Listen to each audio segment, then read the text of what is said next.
Is everything in your campaign ready to go, but you're looking for that final cherry on top? What about adding food into the mix? Today, we're looking at the joy of monster cooking, Devilish Desserts.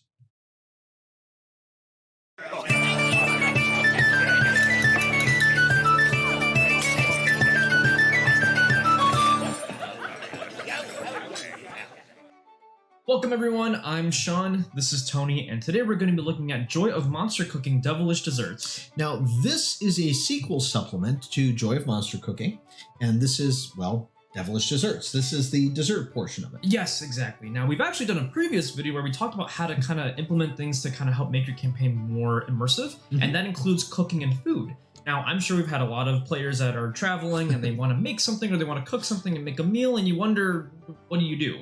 They always want to know what it does. You know, I picked these berries off the tree. Do they do anything? No, they're just berries.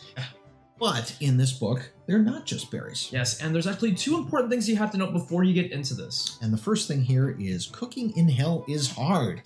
Yeah, so it's assuming that you're kind of running these recipes as you're in the Nine Hells. Maybe you're running an Avernus campaign, maybe you're in the Abyss. But basically, when you're trying to cook these things in the hot boiling hells, it's a little difficult. That's right. So they include a roll table in here. It's just a straight DC roll on that D20. And depending on what the result is, you might get a a little detriment thing that occurs. You might get the negative portion of it, the positive portion of whatever the meal does. All these really cool things. Yeah, and you're usually better off actually running the DC, as it kind of puts this a little bit of a risk and reward when your players are trying to actually make the food. It makes things a lot more interesting. That's right. Now, the other thing, too, is that it's difficult to find ingredients in hell. Yeah, it's kind of hard when you're traveling through the Nine Hells and you can't find that chicken that's just ready to lay a bunch of eggs for you. That's right. So the cool thing about this is that they actually have recipe substitutions, ingredient substitutions. And we've got one here for you. Yes. You ready for this? We got to go. Yeah, 1, 2, 3. There it is. So this is substitutions for flour, for example. Yeah, and there's a lot of great options that you can do here. And all these things you can probably find in the Nine Hells. Like, for example, for that first one, a brackish tuber grows along the banks of the stagnant river of Dis. It kind of makes this black flour instead of like regular white flour. That's right. Yeah. So that's what makes that black bread. And all exactly. Very nice. Pumpernickel. Lots of flavor in that, yeah. So it's a really cool thing. So I thought maybe we would get into 2 of these recipes here. You guys could definitely check out the rest of them. We don't want to give everything away, right? Yes. So let's get into this first one. Okay, now this one here is the Bone Devil Braze. Yeah, and hopefully that picture of the Bone Devil doesn't make you too unappetized. But this is actually a nice, delicious kind of pie thing, if anything, really. Yeah, a nice tart, if you will. And the cool thing about this is obviously they give you the entire recipe here.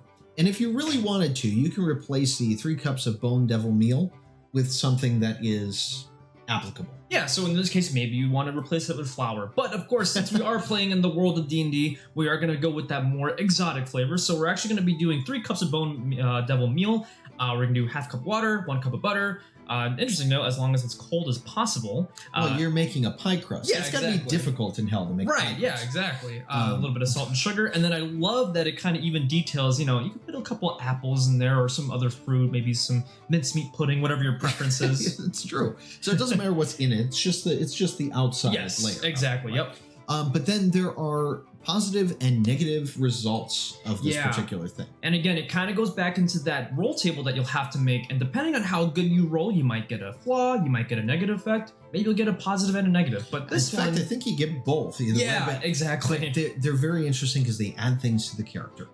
So this one, you actually get pain in the rear. So this one, for the positive effect, you actually get this huge tail, kind of similar to like a regular Bone Devil, and you can actually make attacks with it and deal poison damage. You can do make the enemy's poison itself, and they have to make con saves. So it's actually kind of like as if you have that Bone Devil tail ready to go. Right, and then you also get the negative effect of it, because just because you have the poisonous tail does not mean you have the Bone Devil's poison resistance. Yes, so you do have to make a con save when you devour the pie. If you fail, you actually get poisoned yourself for 8 hours, and you cannot remove this except by magic. It's a really, really interesting take on it, and I love the fact that they incorporate the features of the monster into the meal itself. Yes. This is Gordon Ramsay would be proud. Oh, he would be. And one thing I do want to note is that, you know, you make this for your party, but who says you can't give this to maybe an enemy or a foe that you're trying to possibly take care of? Now, this one, maybe you don't want to give that enemy, you know, a nice barbed tail, but there are some other recipes where you actually might not want to give this to your party, or maybe just give this to someone else that you're trying to get rid of. Absolutely. All right, so now we're going to take a look here at the next recipe with this, and this is one of my favorites. Yeah, this is one a good of my one. favorite desserts. Yeah.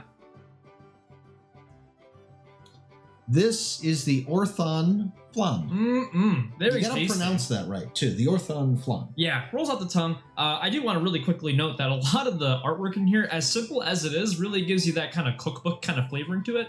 Yeah. But yeah, this one's interesting. If you don't know, Orthon is actually a large fiend. And he's got like a really cool thing where his crossbow can do a bunch of cool stuff, and it goes into the features that you get for the positive and negative effects of eating the flan.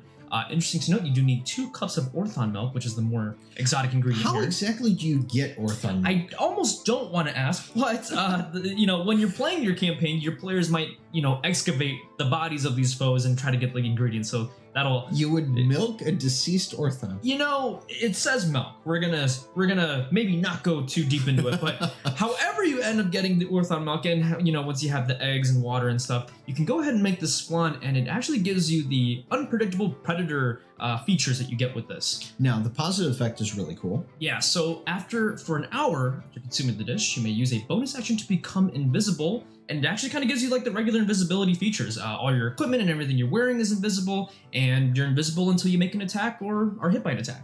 That's right. Now, the negative effect, though, oh boy. Yeah, so... You ever had food that didn't quite agree with you? Right, and this is the case for the negative effect for Unpredictable Predator. Now, it's important to note that the Orthon NPC actually has a feature where if he goes down to 15 or lower hit points, he actually blows up into this electric explosion. And guess what you're getting if you eat this flan? So, for that first hour after devouring the Orthon flan, if you are reduced to 15 hit points or lower, your body explodes. That's right. Everybody around you has to make a DC 17 dex save with it, or they take the 2d8 fire damage and the 2d8 thunder damage. Now, it's important to note that you are reading that correctly. If you go below 15 or you're at 15, there's no save you're going to make. You're just going to kind of blow up there and I assume die. Yeah, it's... Unless your friends are like picking up pieces of you. Yeah, it's a little difficult to resurrect someone that's in pieces, but you know. But I really like this thing, and you know what I just noticed about this is that even the flan itself has a little bit of the horn It and kind of does. like that mint on the top there. It does, yeah. It kind of looks like an Orthon, doesn't it? Yeah, I might eat it. Yeah. Well, this is a really, really great book.